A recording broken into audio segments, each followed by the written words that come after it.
হুম। আমার নাম হচ্ছে কুকুরের বাচ্চা। আমার আসলে পৃথিবীতে জন্ম নেওয়াটা ঠিক হয় নাই।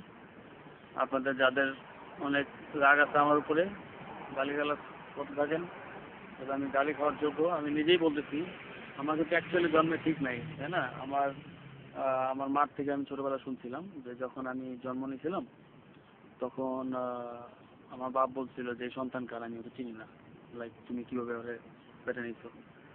তো তখন আমার মা ডাক্তারখানা যা বলছিল যে ডাক্তার ওরে, ও তো আমার সন্তান আমি জানি এবং ও ওরই সন্তান, তো আপনি ওকে আহ, রাখেন পৃথিবীতে। তো আমার মার জন্য আমি পৃথিবী দেখতেছি, তারপরে বলতেছি যে এটা সত্য কথা। তো যেহেতু যাহার ওটে কিছু হলো পটে, তো আমি হচ্ছে একটা কুকুরের বাচ্চা। আমার বাপকে আসলে আমি আসলে জানি না। Bye bye.